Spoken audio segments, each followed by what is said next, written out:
What's up, Falcons Nation? It's your boy Jew coming at you guys with another rendition of What's the Word Dirty Bird here on Wednesday night, as we always do. Another Falcons Wednesday. But with that being said, I will be jumping right into the chat and saying what's up to you guys. For the ones that has jumped on already, Joseph Thornton, what's going on, man? I hope you guys are having a great Wednesday. I hope you're having a great Wednesday night. What's going on, Bubba Gump? I appreciate you joining tonight as always. Aunt Jay, what's going on, bro? Marwin Johnson, what's going on, bro? I appreciate you joining tonight as well. Make You Fumble said Jordan Davis at 8. Yeah, that sounds about right. Sounds good to me. What's good? And Noah Tyndale, what's going on, man? I hope you guys are having a great night so far. Andrew G, what up, man? I appreciate you joining as well tonight. So I appreciate each and every one of you guys. Definitely go ahead and hit that like, hit that subscribe button if you already haven't. Hit that share button if you haven't already. But as I was stating before, it is another Wednesday night. What's the word? Dirty Bird. We do this every night at 8 p.m. on Wednesdays from 8 to 9 p.m. Eastern time. But I appreciate you guys always joining me. Tonight, we're going to talk about Marcus Mariota. And is he a franchise quarterback? Do I believe he's a franchise quarterback? I also want to get your thoughts on, do you think Marcus Mariota can be the Falcons' future franchise quarterback? Because we are in the Marcus Mariota era. We have entered into a new era with Marcus Mariota. So very interested to see what you guys think about Marcus Mariota. Personally, I think that Marcus Mariota has a chance to be a franchise quarterback. He's only on a 1 year. Well, he has a 2-year deal, but it's basically one guaranteed year and then a player option for his second year to see how he does this season. But I definitely think that Marcus Mariota has the tools to be a franchise quarterback. He's a guy that has over 60% passer completion percentage. He's a guy who did lead the Titans to, I believe, 2 playoff appearances. I believe he has 1 playoff win on his resume. But I definitely think that being that he's with Arthur Smith, and Arthur Smith, Marcus Mariota basically fits Arthur Smith's scheme to me perfectly with that run-heavy play-action scheme, being a mobile quarterback, running the RPOs and things of that nature that Arthur Smith was successful with in Tennessee, with him and with Ryan Tannehill running his offense. So I definitely think that Marcus Mariota definitely has a chance to resurrect his career here in Atlanta. And I'm very intrigued to see how well Marcus Mariota plays this season for our Atlanta Falcons. One thing that I do like with Marcus Mariota going in to this season, there's no expectations for this Atlanta Falcons team this season. Nobody expects this Atlanta Falcons team to be playoff contenders or Super Bowl contenders. So the Falcons are playing with house money this year, which could bode well for a guy like Marcus Mariota, a guy who's trying to resurrect his career. Like I said, we've seen it with Ryan Tannehill, a guy who was in Miami with the Dolphins for his first 5 or 6 seasons, and then they released him or traded him to Tennessee, and he was able to resurrect his career.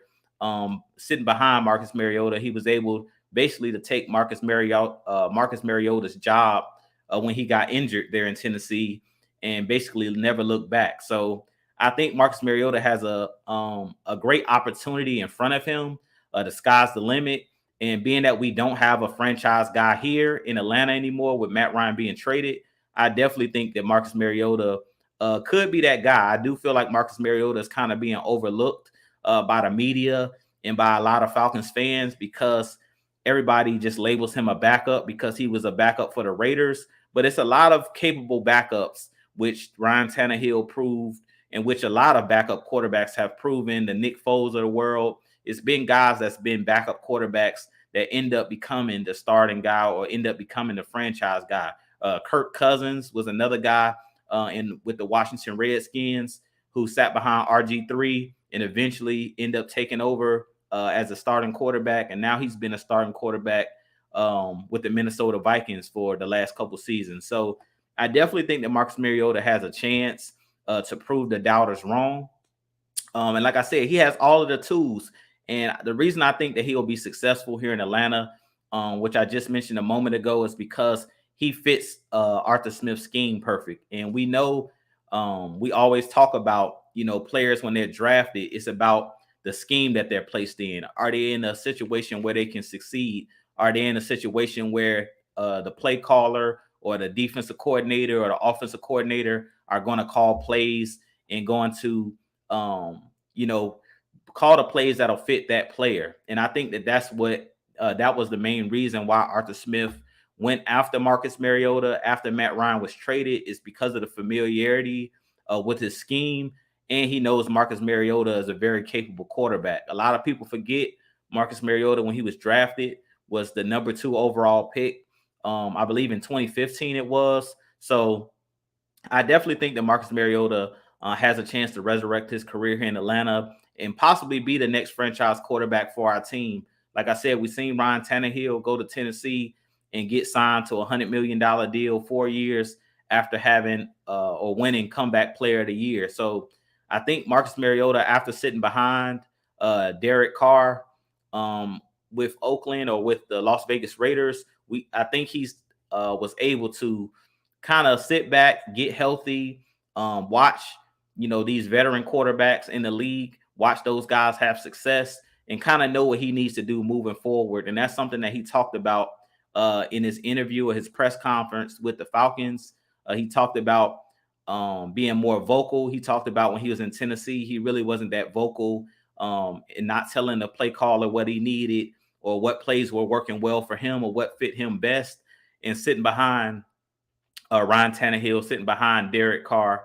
He got to see those guys operate and see how those guys were able to be more vocal, be those leaders in the locker room, and tell the play caller, tell the head coach, what worked best for them and what would make them successful. So I definitely think that Marcus Mariota has a chance, to resurrect his career or do some big things here in Atlanta. But I do want to get you guys' thoughts on what do you guys think about Marcus Mariota? Do y'all think he could possibly be the Falcons' next franchise quarterback, or do you think he's just going to be a bridge quarterback? Originally, when they first signed him, I said I felt like he would be a bridge quarterback.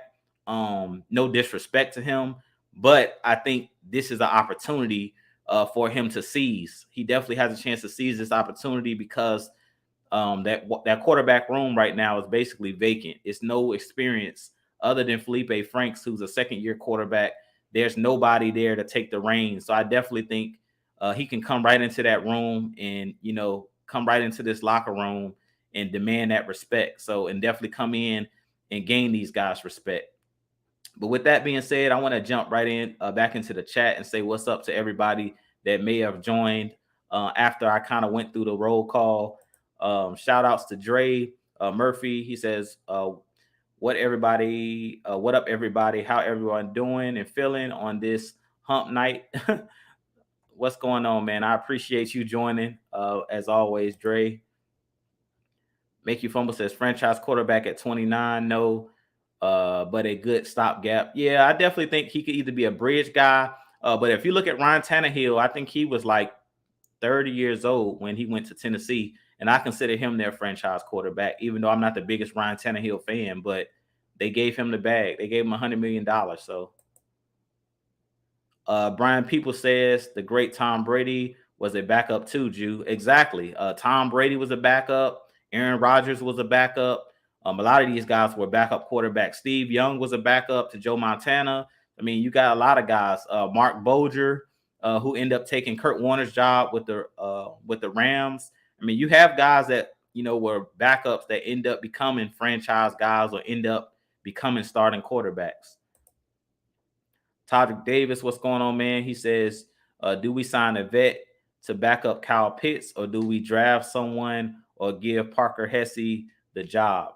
I think in this instance, we probably will draft another tight end. Parker Hesse is a solid backup, but I look at him more as a third tight end. He can be a second tight end as well. I mean, Parker Hesse, when he filled in last year, he's kind of a glue guy. I mean, he played well when he actually got in games last year, but I think the Falcons are probably going to draft another tight end. I don't think they'll bring in a veteran tight end. But I think, do we still have Graham on the team?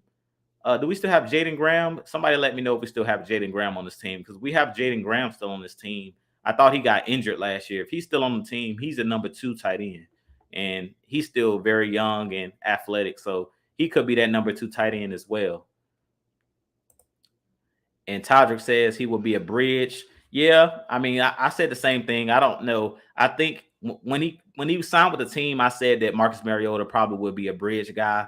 But I think he has a chance, if he plays well, to possibly be the next franchise quarterback and play for the Falcons for the next couple seasons. Ultra Shadow says, if we build the team around Mariota, he could be our next franchise quarterback. And I love this statement. Probably the best statement of the night so far. And that's what me, Mike, 6-man, K-Styles, we always talk about that, the heavy hitters, that you got to build a team. Like, football is a team sport. So if we build around Marcus Mariota, I completely agree. And that's the reason why I wouldn't necessarily draft a quarterback in this draft, because I really think that the Falcons need to build the defense and put weapons around Marcus Mariota to actually find out if he can be the next franchise guy. Right now, there's so many holes on this team and so many, vacant positions that at this point, it's going to be hard for us to figure out, unless they draft some wide receivers and bring in some more weapons. It's kind of going to be hard to know if Marcus Mariota is that next franchise guy. But I completely agree with your Ultra Shadow. We got to build around him. If you don't build a team around him, it's going to be very hard to tell if he possibly can be the next franchise guy. Tony Wright says, hey, Jew, how are you? I'm doing good, man. How's it going, Tony? I appreciate you joining tonight as always. I hope you're having a great Wednesday night. Dre says the same thing. He would be a bridge. So most people are saying that Marcus Mariota is going to be a bridge. I mean, we got to wait and see. That's something that me and Mike love to say, and K-Styles. Just wait and see. Like, you never know. Stranger things have happened. But I think Marcus Mariota is better than a lot of people are giving him credit for. Miss Maggie T, what's going on? I appreciate you joining. Y'all go show Miss Maggie some love as well. I appreciate you joining me tonight.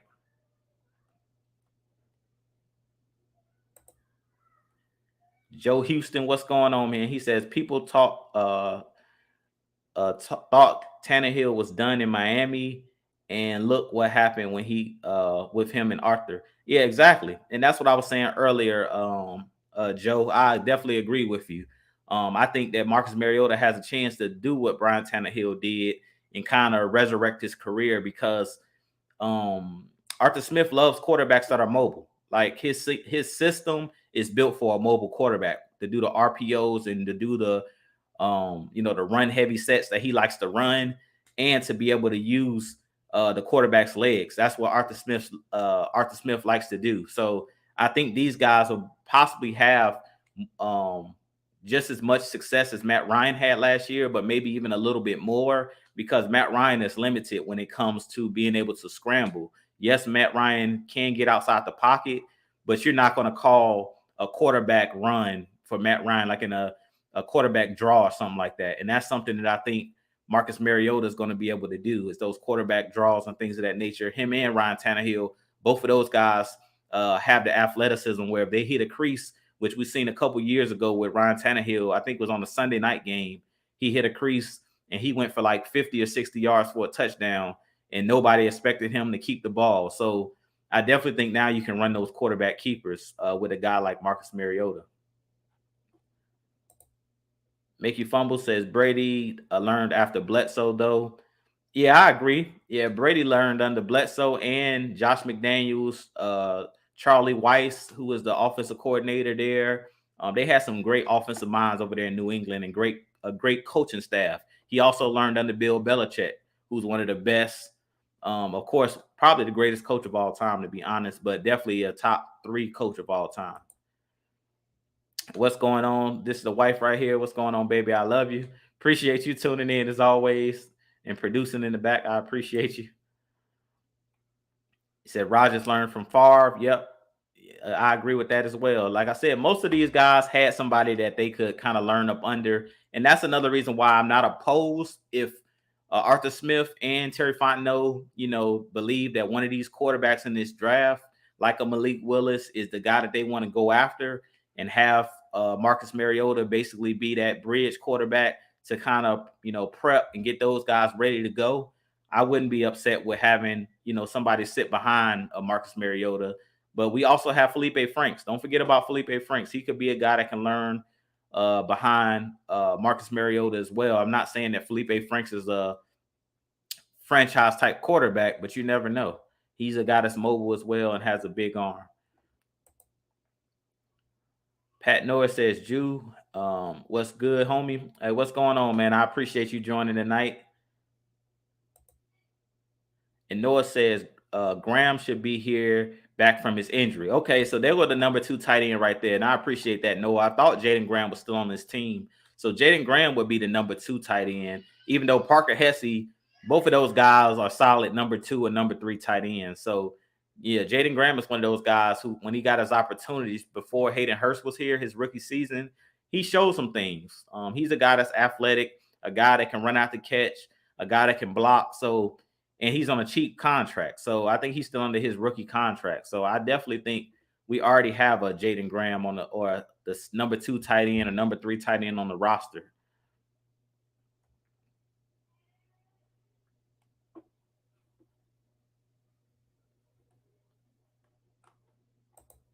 And Joe Houston says, all we need is a good defense and good running game, and he will have success. And I like this statement as well. I completely agree.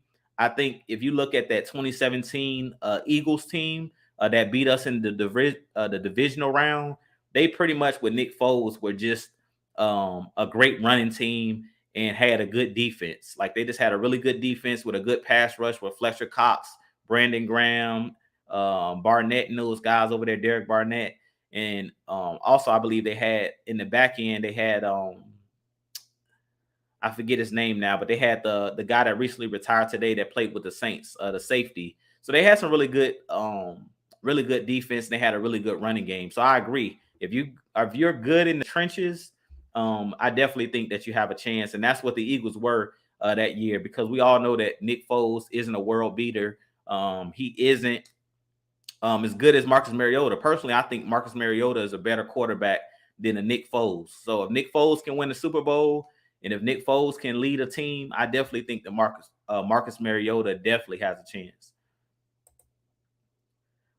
Brian People says he's a bridge quarterback, but with good coaching and a good team being built, he can be the next quarterback for 5 to 10 years. Plus, he's 28. Yeah, and that's what I think as well. I mean, if he's here for the next 5 or 10 years, that would make him a franchise guy. But I agree with you. If we build a team around him, I definitely think that he has a chance to, be successful. But we'll have to wait and see. But I think it's a very intriguing topic, and that's why I wanted to kind of talk about it tonight, because to me, Marcus Mariota is a very intriguing quarterback. I really think this year he has a chance to do something that we haven't seen in a while, as far as being a guy who was picked very high in the draft, be a backup for a little while, and then possibly be able to resurrect his career. So I definitely think that Marcus Mariota has the talent. I'm just want to see if the Falcons and Arthur Smith, are they going to be able to get the talent out of him, kind of like they did with Cordell Patterson, because we know Cordell Patterson had been in the league for years and years and years as a veteran type player, mainly a special teams player. And Arthur Smith was able basically to get the best out of him and Dave Ragone, where CP had the best year of his career, basically. And he's over the age of 30 now. I think he's 30 years old exactly. So hopefully they can do the same thing with Marcus Mariota and kind of resurrect his career. Tony Wright says, I believe that we will draft our franchise quarterback in 2023 after we trade down in the first round, picking up a team's 2023 first round draft pick. And I definitely could see that happening as well. A lot of people are talking about Bryce Young, the quarterback out of Alabama. Also the quarterback out of Ohio State, Stroud. A lot of people like him as well. And I think, to be honest with you guys, next year's draft may be a little bit stronger at the quarterback position next season. So we'll have to wait and see. Like I said, I'm not too sure if they'll decide to go quarterback or not because Arthur Blank and Arthur Smith and Terry Fontenot haven't shied away from stating that we would draft a quarterback or we would add quarterbacks to this depth chart. So we'll have to see what they feel about these quarterbacks. They're playing it really close to the vest, which they should, heading into like a less than a month away from the draft. So I definitely think that a lot of Falcons fans, including myself, are going to be surprised with who we draft because this year they're not giving it away. To me, it's like last year. To me, Kyle Pitts was hands down the best draft prospect, and I thought it was like a no-brainer because of Julio Jones leaving or being traded. But now with this year, because the Falcons have so many needs, really it's not I don't think no one knows who the Falcons are going to draft. Like it's going to shock everybody because it's no clear cut player that I think the Falcons know where to go. It's so many good players in the top 10 that you never know. I mean, we could go wide receiver, we could go safety, we could go quarterback, we could go defensive line. So it's so many. We could go offensive line. So I mean, it's going to be really, really intriguing to see what the Falcons do in this draft. And Michael Walker said, "What's going on? What up, man? I appreciate you joining tonight as well." And let me see here. Andrew says, "I skipped his comment." Let me see, Andrew. I don't know if I. Okay, let's see.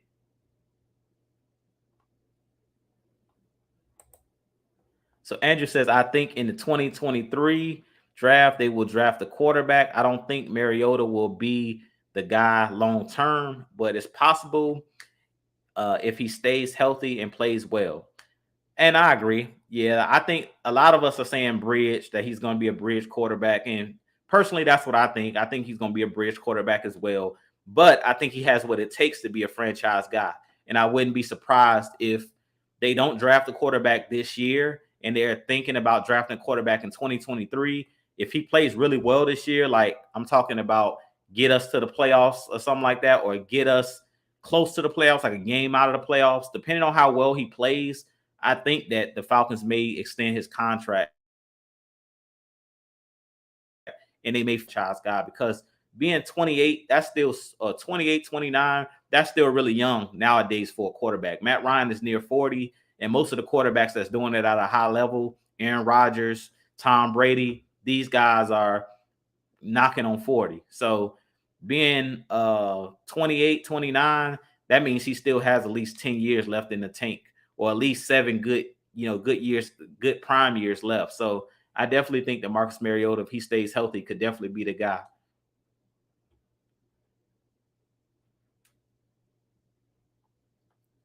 Let's see here. And you guys can go ahead and start throwing your super chats in there. Well, super chat for my bro. What's going on, man? I appreciate the super chat. 199. He said, "Love, bro." I appreciate that, bro, for the super chat.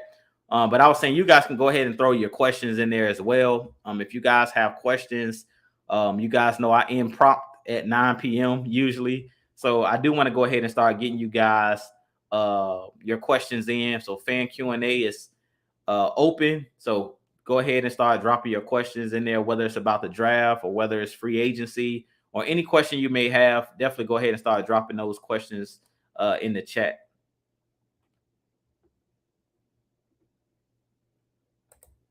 And Make You Fumble says cover Pitts or watch for Mariota. Reasons why I'm glad we have a mobile quarterback. Yeah, and mobile quarterbacks are the new wave of the NFL. I do believe when it's all said and done, at the quarterback position, you're going to have to beat teams with your arm, and we've seen that with Lamar Jackson. That teams are not going to just let you beat them with your legs. But I think that Marcus Mariota can beat you with his arm. So that's the reason why I think that Marcus Mariota was a good pickup. And Marcus Mariota has proven early in his career that he's a guy. Even when he was at Oregon, he's a guy who can throw the ball down the field. He can throw the ball with accuracy. And I really think if you give Marcus Mariota the adequate weapons he needs, and I like so far what the Falcons have done, bringing in Alden Tate, who I looked at his tape and some of his highlights, and this dude is a freak of nature. From the Cincinnati Bengals, he's like 6'5", 220 pounds.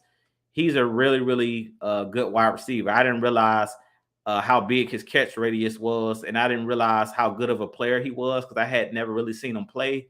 But from what I'm seeing of him, from his highlight reels and things of that nature, he looks like he's a guy similar, to the bigger body wide receivers in this game, where you can throw the ball up and he's gonna win most of the 50-50 matchup. So having him, Kyle Pitts, and then if we were to draft a guy like Drake London, having those three guys that's physical and can catch the ball, go up and high point the football, I think that those guys will be hard to stop.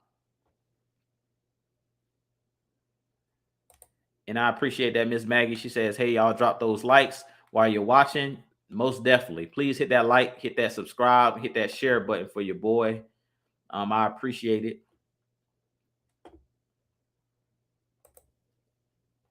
And Brian People says, I think Ritter might be their guy. Yeah, I think a lot of people have been talking about Ritter. I know Ritter is 6-man. K Styles, that's his favorite quarterback in this draft class. He's talked about Desmond Ritter a lot out of Cincinnati. I'm not a huge Desmond Ritter fan. I'm not against him necessarily. I don't know if he can be a franchise type quarterback. I think Desmond Ritter is solid. But I think he'll fit in this scheme because he's a guy that's mobile as well, and he did similar things in Cincinnati. I'm just not a huge Desmond Ritter fan. That's just me personally. But I know Mike and I think K-Styles are big Desmond Ritter fans, or they think that he's a guy that would fit the scheme, and he's mobile. Like I said, he would fit the scheme. I just think if it came out of taking Ritter or taking Malik Willis, personally, I'm just a Malik Willis type of guy personally.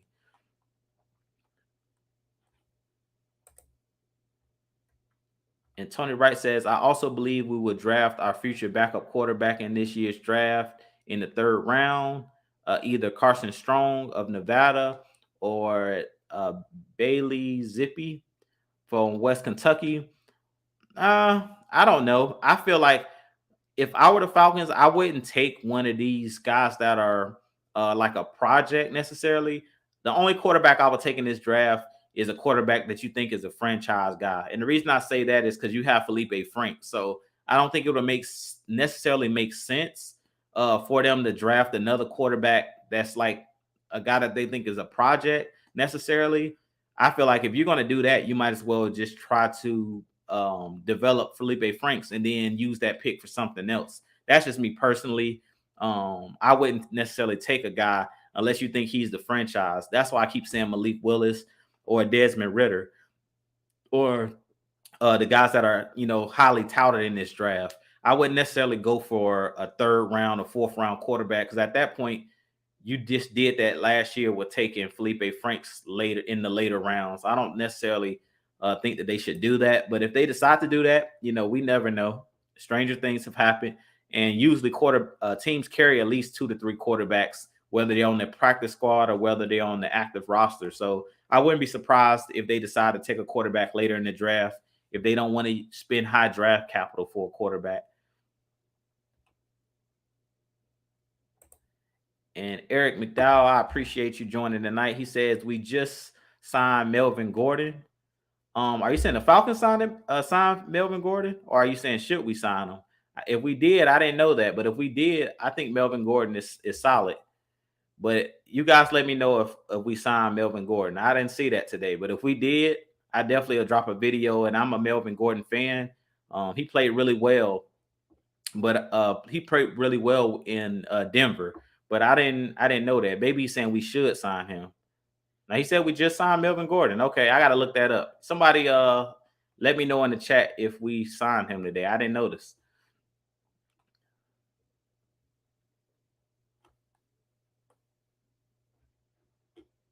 And let's see here.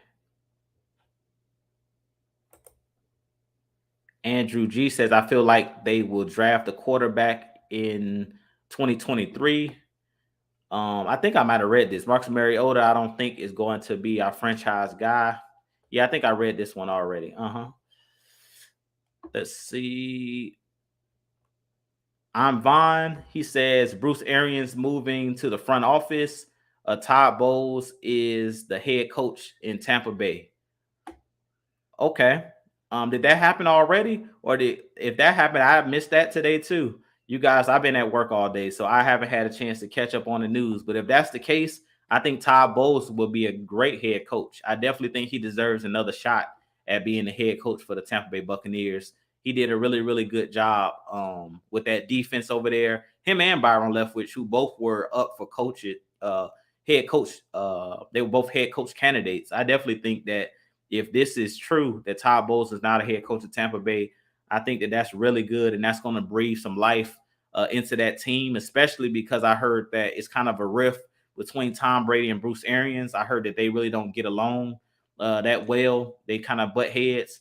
So I definitely think if Todd Bowles is the head coach of Tampa Bay, shouts out to Todd Bowles for getting that job because he's definitely a great defensive mind. And we got a super chat if I can get to it. Okay, so Joe Houston with the $4.99 super chat. I appreciate the super chat, man. He says people are sleeping on our secondary. Kyle Hamilton at 8. You heard it here first. I completely agree with you. If Kyle Hamilton is there at 8, I wouldn't be surprised if the Falcons took him. Would I take Kyle Hamilton at 8? Not necessarily, but I think that anything is open at this point. Like I told you guys, we just got to wait and see because there's so many guys that have talent at that in the top 10 that could be taken at that 8th pick. And Kyle Hamilton is a guy who some people think is one of the better prospects in this draft. I definitely think that he's a really good prospect, a big physical safety that can play in the box, that has great range. It's good at, covering the middle of the field. He can play either single high safety or he can play with 2 safeties deep. And he's a guy that also you can play as kind of like a hybrid linebacker. So he's definitely one of those guys that I think is what could be listed as like one of the best players available when we draft at 8. And if you bring him in, that would make our secondary lethal because our secondary pretty much is already lethal. If you add a Kyle Hamilton to that back end, he's definitely has the ability to possibly be a Pro Bowl type safety. And he'll be one of those guys that the Falcons hasn't had in a really long time as far as being a ball hawk and being that guy who's a guy that people will be afraid to come across the middle, similar to Keanu Neal, but he has really good cover skills. So I definitely think that Kyle Hamilton, whoever he plays for, he's going to be probably a future Pro Bowl type player. So I definitely could see the Falcons taking Kyle Hamilton if he's there. Personally, I wouldn't take him because I believe in building the trenches first, but I could definitely see Kyle Hamilton being, if he's there at 8, I wouldn't be surprised if the Falcons thought he was the best player available at that time. Let's see here.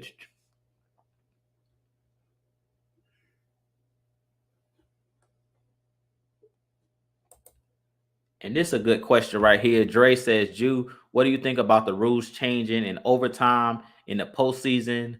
Now, why they could have changed the rules when we went to the Super Bowl, maybe we would have a Super Bowl ring. And I seen this yesterday, and this was something that I was going to drop a video on it, but I figured someone would ask the question, so I'm glad you asked this question, Dre. Personally, with the whole playoff rule change, I was fine with the rules the way that they were. Like the year we lost the Super Bowl, I was fine with just having to stop somebody. Like if they kick a field goal under the old rules, it was if you hold them to a field goal, you get a chance to possess the football. But if they go down and score a touchdown, the game is over. Personally, I think that rule was fine with me. And the reason I say that is because with this new rule, the way that it's set up, it's still similar to the old rule. So basically, the new rule is if I possess the ball first and my team scores a touchdown, your team has to match what my team did. So if you go down and score a touchdown, then whoever scores the next touchdown wins the game. So it's basically like you're back to square one. If both teams in that game against the Buffalo Bills and the Chiefs, where everybody was kind of upset that the Bills didn't get a chance to get on offense because the Chiefs went down and scored after they won the coin toss. Let's say that the rules were the new rule where the Chiefs went down and scored in overtime. Then the Bills got the ball. They went down and scored. If the Chiefs would have got the ball back and scored again, the game still would be over. So you're pretty much back at square one. So somebody still will be complaining, either the Chiefs or the Bills fans. Whichever team didn't get another opportunity or another crack at it will still be upset. So at the end of the day, I really feel like this rule doesn't really change anything, to be completely honest with you. It's not like it's not like college, where college they keep playing. Like if I score a touchdown, you score a touchdown, you keep matching, where you got to keep going and the game can kind of never end. With this rule in the NFL, it basically just gives each team a chance to possess the ball, but eventually your defense is going to have to make a play, or your offense is going to have to make a play. So at the end of the day, it really doesn't change anything. I really feel like this rule was just to appease the fans and appease, the teams that didn't win in the playoffs. But at the end of the day, that's why your defense has to step up, point blank in the period. If you're the opposing team, your job is to stop them from scoring a touchdown. So at the end of the day, it's still going to come down to which team or which player, playmakers make plays. So it's going to come down to being able to get a stop when you need a stop. And that's something that me and the heavy hitters, we always talk about, is being able to get that timely stop. So that's kind of how I feel on that.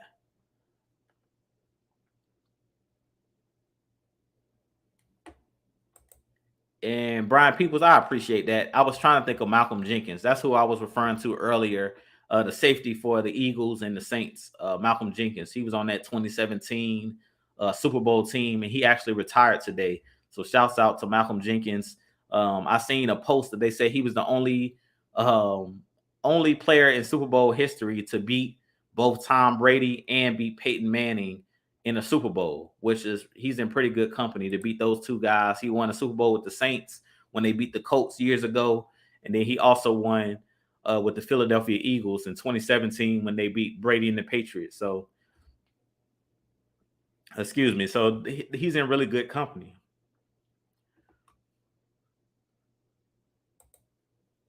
And I appreciate that, Aunt Jay. He says Melvin Gordon is still a free agent. Okay, I didn't think he signed with the Falcons, but I wasn't too sure based off of that one comment. But if he's still a free agent, I wouldn't fool with a Melvin Gordon. You guys know how I feel about running backs that have a lot of tread on their tires, the older running backs. Personally, I just want the Falcons to draft the running back. And the guy that I'm in love with in this draft, or I got a man crush on in this draft, is Isaiah Spiller. I believe his name is, out of Texas A&M. He's my favorite running back in this draft. But I also like Breece Hall, I believe his name is. He's really good. And there's a lot of pretty good running backs in this draft. So we see every year teams draft running backs in the fifth, fourth, fifth, sixth, seventh round, whatever, seventh round, and guys are still really good. So you can find running backs pretty much anywhere in the draft and be successful. So, but personally, if the Falcons chose the running back that I like, I'm a big Isaiah Spiller fan. I think he's probably the best running back in this draft, as far as being able to catch the ball out of the backfield, being able to hit the home run, which I like running backs that if they hit a crease, they can take it the distance. They're just not physical, but they also have speed. And that's something that Isaiah Spiller has. He has that Marshall Faulk type ability that can catch the ball and run the ball out of the backfield, similar to like an Aaron Jones, Marshall Faulk type running back. And that's kind of what I like in a running back.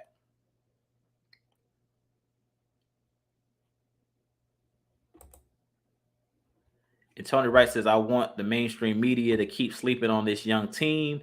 As the Falcons continue to get younger, they are also getting better.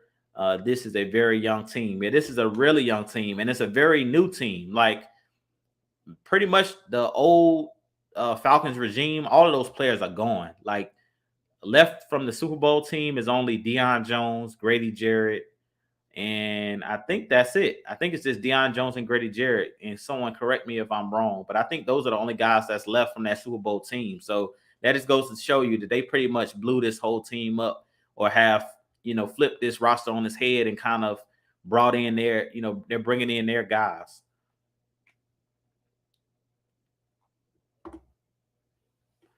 Let's see here.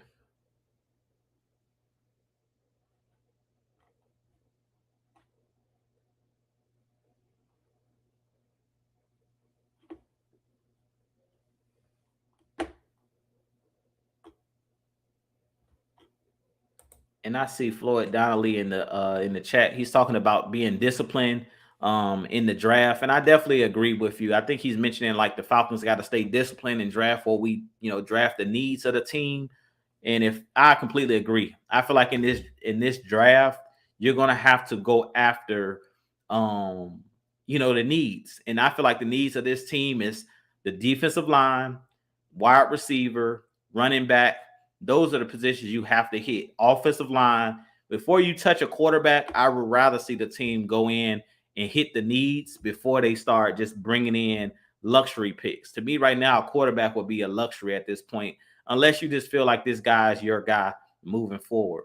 But other than that, I feel like I'd rather see the team built completely. So build around, build the team. So when the quarterback does step in, he's stepping into a good situation, kind of how Matt Ryan walked right into a good offensive line, walked into having weapons with Roddy White, Michael Jenkins, Michael Turner the Burner. He walked into a team that was really solid. Tony Gonzalez, after he had been here a couple years, so they was able to build around Matt Ryan, but they had the team pretty much, the foundation was set as far as a running game was here. We had a decent defense. So Matt Ryan didn't walk into an empty, an empty team, basically no weapons, an empty cupboard. He walked into basically a full refrigerator full of groceries. He had weapons. So I really feel like I'd rather have all of the groceries and then bring that chef in and drop him into a good situation, not have a top-notch chef and no supplies, no food, or limited food, limited supplies. I'd rather have all of the supplies and everything ready and then bring in that chef so he can cook that great meal. And I think that's what the Falcons, I feel like they should do, is build this team before you drop that quarterback into a bad situation.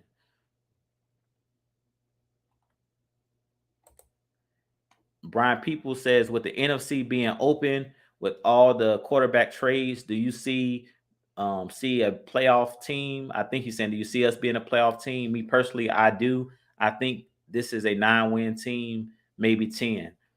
You guys know how I feel about this team. Every year I want this team to be a playoff team. I don't believe in tanking. But personally, I do think that this Falcons team is going to shock a lot of people. I don't know if they'll be a playoff team, but I think that they have a chance because the NFC is wide open. I mean, the only teams I can count on my hands that I know, like, it's maybe I can count maybe 5 teams on one hand that I think are playoff contenders, or we know that they'll be in the playoffs. Like the Rams are a team, unless injury, God forbid, knock on wood, happens, the Rams will be a team because they're the defending champs and they have a Super Bowl roster. They'll be a team that you kind of can pencil in as a playoff team. Tampa Bay, you can kind of pencil them in because Tom Brady came back and he was able to recruit a bunch of players to come back and play with them. The Leonard Fournettes of the world. Some of his offensive linemen came back. They still got Chris Godwin and Mike Evans. So they're another team you can pencil in. And the Green Bay Packers, that's another team you can pencil in because they got Aaron Rodgers and they play in a bad division. But those pretty much are the dominant teams in the NFC. Other than that, it's wide open. I mean, in our division, the Saints are looking for a quarterback, or they got Jameis Winston, but they just got a new head coach. So they kind of in rebuild, or they're retooling. The Panthers are retooling. If you look at the NFC East, you got the Cowboys. So they may be a team you can pencil in as well in their division. You got the Washington Commanders, the Eagles, and the New York Giants. So all of those teams are, no world beaters in that group. The Seattle Seahawks are in rebuild mode in the NFC West. The Arizona Cardinals may be a team, if DeAndre Hopkins can stay healthy, maybe they're a team you say that they'll probably be a playoff team. But other than that, I mean, it's not that many teams on that NFC side that are like dominant. So why not? Why not us? I mean, I definitely think the Falcons can definitely be possibly a wild card at least. I don't know, how well we'll compete this year with the Buccaneers, but if we can compete with the Buccaneers in our division and somehow split with them, I think the Falcons definitely have a chance at being a playoff team. And Tim says Calvin Ridley really screwed us. We should trade him during the season. I think that they're kind of just waiting because Calvin Ridley, you can't being that he's suspended for the year, you're really not going to be able to get compensation, I don't think, for him until he's able to play. So until he's, taken off suspension and kind of reactivated and brought back into the league, I don't think the Falcons are going to be able to trade him because no team is going to trade for a player that actually can't play. Like at this point, you're just wasting a draft pick if you trade for Calvin Ridley. I think the Philadelphia Eagles was a team that we were getting ready to trade him to when all of the allegations start to come out. So at this point, we kind of are screwed by Calvin Ridley, but we just have to wait. Eventually, I think after the season is over, or if he's reinstated during the season by Roger Goodell, then they can try to trade him maybe to a contender or something like that. But right now, we kind of just got to hold on to him and just wait.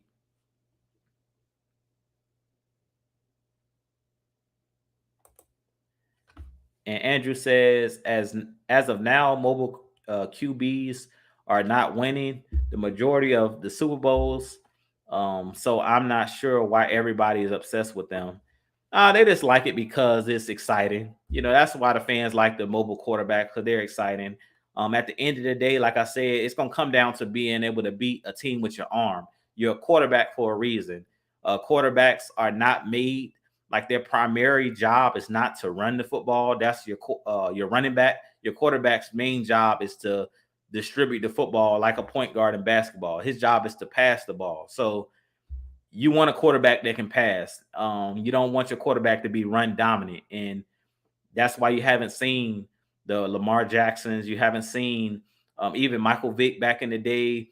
You haven't seen mobile quarterbacks win win Super Bowls. It's rare. Yeah, they need weapons around them, but at the end of the day, it's going to come down to being able to throw the ball. And we saw that again with Lamar Jackson in that year where I think it was his MVP year when they went up against the Tennessee Titans, and he basically was running all over the league, using his legs. And then I think it was Dean Pease was the Titans defensive coordinator at the time. He just put a bunch of corners out there and dared Lamar Jackson to throw the ball. So, a quarterback's legs can be taken away, but being able to throw the ball, it's hard to take away the quarterback's ability to throw the ball and read defenses and things of that nature and pick defenses apart. So at the end of the day, when it comes down to it, your quarterback's going to have to be able to win with his arm. And Brian People says Bruce Arians just retired. Yeah, Bruce Arians is a guy. If he did retire, shouts out to Bruce Arians on retiring. He is one of the better football minds of all time. He's one of the guys that was a pioneer when it came to being a great offensive mind. He coached the likes of Peyton Manning. He coached the Ben Roethlisbergers, coached Tom Brady late in his career with the Bucs now. Also coached Andrew Luck the year that Chuck Pagano got cancer when he was with the Indianapolis Colts. He was a guy that took over for Chuck Pagano as the coach. So shouts out to Bruce Arians. He's definitely, like I said, one of the greatest coaches of all time, has won multiple Super Bowls in his career. And he's definitely going to be a guy that could possibly be a future Hall of Famer, to believe it or not. To me, he's definitely had a Hall of Fame career and been in the coaching game for a really, really long time, but was one of those guys that loved to throw the deep ball, one of the pioneers for leading offenses, that air raid attack. Also, Coach Carson Palmer a couple years in Arizona when they made the deep playoff run to the NFC Championship game. So he's coached a lot of great quarterbacks throughout his career. And let's see. So we are at the 10-minute warning. So you guys can keep putting your questions in, and I'll try to hit some questions that I haven't hit. If there's questions that I haven't hit yet. Let me scroll down some. Give me 1 second. So Jamal Grant, what's going on, man? I appreciate you joining tonight. I don't think I got a chance to say what's up to you tonight.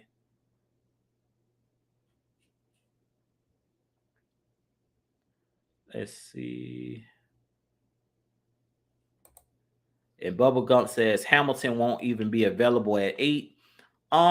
We don't know that, but I don't think he'll be available at 8, but we never know. I don't know at this point, but I think Kyle Hamilton is one of the better prospects in this draft. So you're probably right. He probably won't be there at 8, but if he is there, I wouldn't be mad if the Falcons decide to go all in on a Kyle Hamilton. Personally, I would prefer that they draft the trenches, but if they did take him, I wouldn't be surprised because of his skill set. Like, it's hard to find a safety that has that ability, that Cam Chancellor like ability, as far as physicality, size, and range. It's not many guys that's Kyle Hamilton size that has the range that he has. Like Keanu Neal, the former Atlanta Falcons safety, he had size, but he didn't have range. He didn't really have a lot of speed, especially after the injuries. They really, took away from his lateral quickness and things of that nature. So I think Kyle Hamilton is that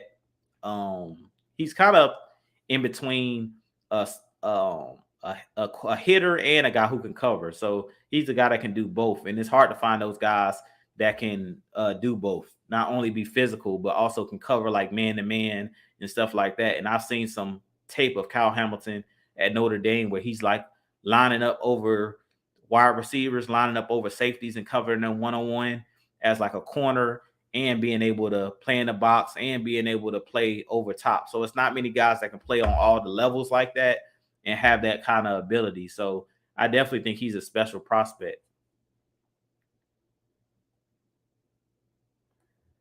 And shouts out to Dre, man. No problem. He says, thank you so much for answering my questions.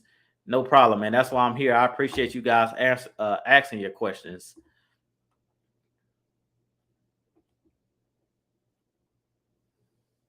And that's kind of what I talked about. Ultra Shadow says, I agree, Jew. The rule was fine as it was. You just got to do your job and stop the other team. Yeah, that's pretty much how it was. Like when the Falcons lost that Super Bowl and the Patriots went down and scored, none of us as Falcons fans cried about the Falcons not getting a chance to get the ball. Like we kind of knew it shouldn't have never come down to that.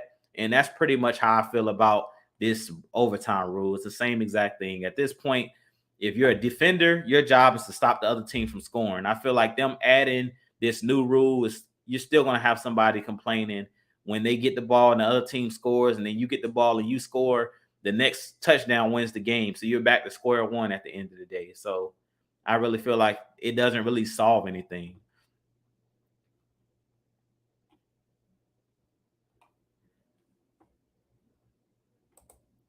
Andrew G says, Jew, what do you think about our schedule?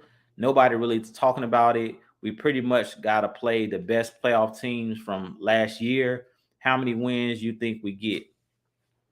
So this is one that I kind of want to table this question because I want to see who the Falcons draft. Excuse me. I want to see who the Falcons draft. We don't really we haven't seen our full roster yet. So it's kind of hard for me to tell what this team is going to do or give my projections as far as predictions of how many wins this team gets this season. But this is a question, Andrew, that I'll answer after the draft and after the dust is settled, kind of with free agency and things of that nature.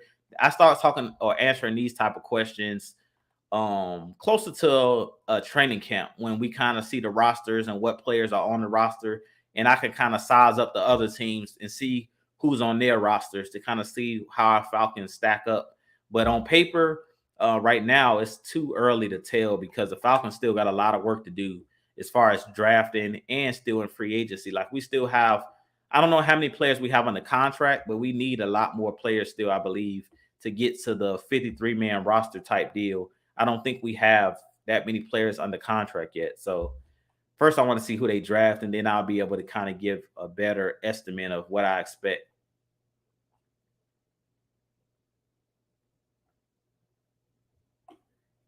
And let's see. Tony Wright says, hopefully we can draft either Isaiah Spiller, Brees Hall, Keith Walker from Michigan State in the third round. We have 3 third-round draft picks as we should use the first pick. Yeah, and I agree. I think the Falcons are going to take a running back. At least I hope the Falcons take a running back because last year they shocked me when they didn't draft a running back. And I feel like the Falcons need to give Quadri Olison more burn. Give that guy some, more playing time because Quadri Olison showed when he got opportunities, he played really well. So he's a young guy, still hasn't gotten, doesn't have much tread on his tires. So he would be a guy that I would be giving a lot more snaps. But I also think the Falcons need to take a pure running back in this draft, like an Isaiah Spiller, because we don't have that game-breaking running back on this team. Cordell Patterson is not a running back. He's an offensive threat. He's a guy you use like a Swiss Army knife, wide receiver, running back. He's pretty much a do-it-all type player. He's not a true running back that understands how to, hit holes and things of that nature, hit the gaps. I mean, he did a pretty good job last year, but he's just not a guy that's done that his whole career. He's a guy that's mainly a special teams player and an offensive threat. He's not a pure running back. So I think the Falcons need to draft a pure running back, somebody that's what they've done pretty much their whole football career.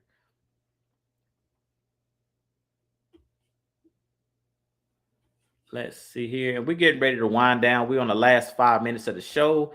But shouts out to Millie Mills. What's going on, bro? I just scrolled down to see you just joined us, man. So definitely watch it on the playback if you didn't get a chance to see most of the show.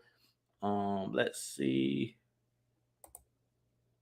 Aunt Jay says we won 7 games with less last year, so 10 games is not too far fetched. And I agree. Yeah, that's not too far fetched. I mean, last year we kind of overachieved. And this schedule this year looks really tough.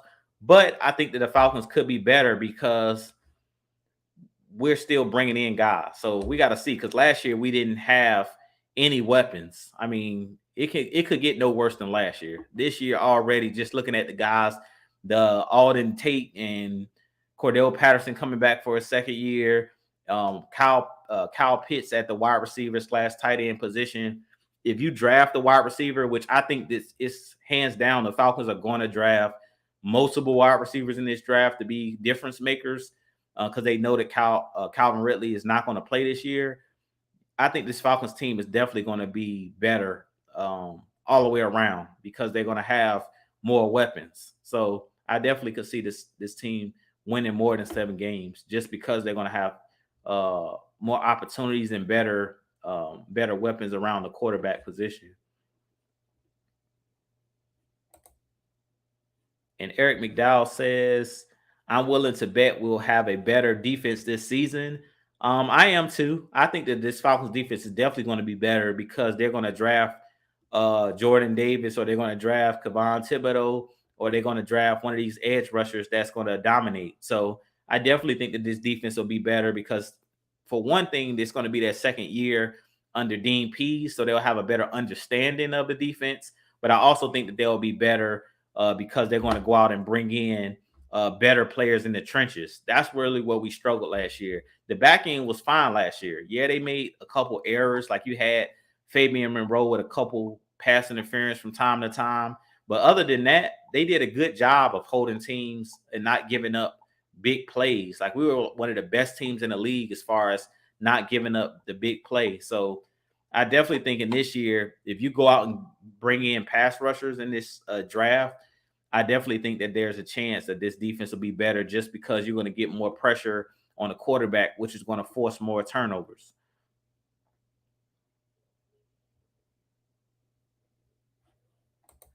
And Millie Mills says, if Mariota gets us 10 wins, do y'all believe in him then? And I definitely would. I already believe in Marcus Mariota, and that's kind of what I was talking about earlier, Millie Mills. But even if Marcus Mariota gets us 8 wins or 9 wins, I would believe in him if he's playing well. Like, I don't think that it's about the win total necessarily, because we've seen even when Matt Ryan was playing well, if you don't have the team around you, if the defense isn't playing well, if your wide receivers and your skill players, running backs are not playing well, if your offensive line isn't playing well, doesn't matter how great of a quarterback you are. It takes a team. So that's the reason why I'm okay with the whole Matt Ryan trade and things of that nature. Is now that now that Arthur Blank has come out and basically stated the reason why they wanted to move on from Matt Ryan, and Arthur Smith and Terry Fontenot had their press conference where they talked about why they moved on from Matt Ryan. It makes sense now that they were trying to get from underneath that cap, that big cap number, and they were basically just trying to, reset the cap where next year we'll have over $100 million, or we'll have money to actually be able to re-sign, as Arthur Blank talked about a little bit yesterday on NFL Network, where he said they were upset or they felt down because they weren't able to bring back the Devondre Campbells of the world. They weren't able to bring back or re-sign Foyer because of the terrible cap number, the terrible cap space, like us not having that cap space. They had to basically go out or allow our better players to walk in free agency. So they don't want to see that happen again. So they decided to go ahead and try to reset this cap number by moving Matt Ryan and getting up off of that contract, giving it a year. Well, next year we'll have money where we can bring in those splash free agents and we can re-sign the guys that are impact players on our team, and they won't, just be able to walk in free agency.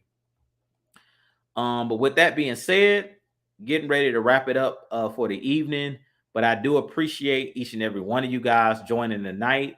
I do want to give a quick shout out to the ones that joined. I see Ghost Peppers in the house. What's going on, Ghost Peppers, man? I appreciate you joining tonight as well. And I'll answer your question really quick here. He says, do you think we let Mike Davis walk? I think they'll let Mike Davis walk after this season.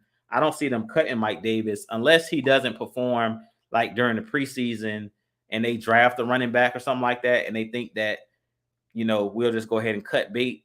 I can see them doing that, but I think Mike Davis will be here for one more year. They'll let him play it out unless he's just terrible in the preseason where they're just like, all right, we've seen enough. Like he's fumbling and stuff like that in the preseason or something like that. I can see the Falcons moving on. But because this is his last year on the deal, I think they'll let Mike Davis play it out one more year and it kind of be a running back, 3 or 4-headed monster in the running back room. I think they'll just play it out and see what Mike Davis does.